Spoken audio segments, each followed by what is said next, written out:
Guys, magluluto tayo ng beef broccoli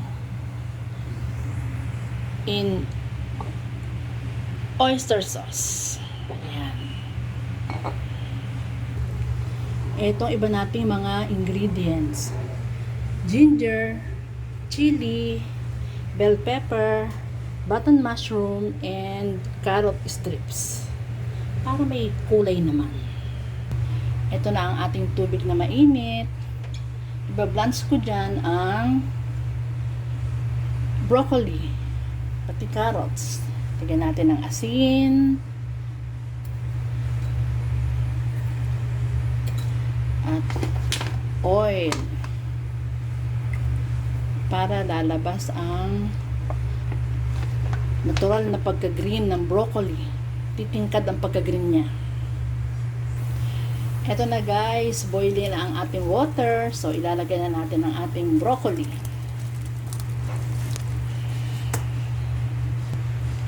Lagay na natin ang carrots.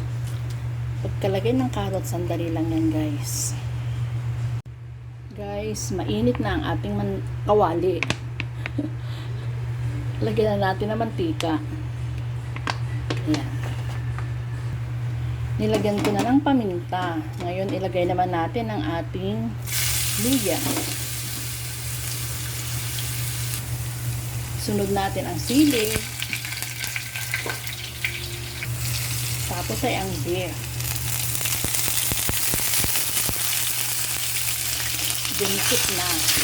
Ayan. Lagay natin ang button mushroom.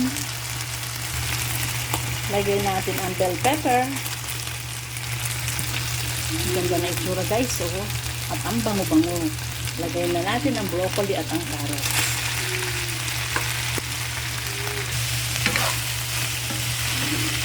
Guys, nakalo na natin mabuti.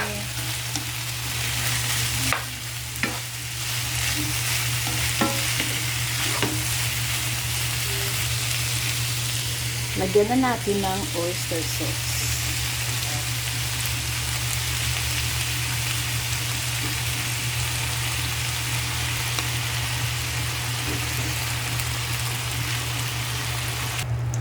Ayan na guys. Oh. Ang ganda na itsura niya. Ang ganda ng sauce niya. Ayan. Ito guys. Luto na to. Okay, bye!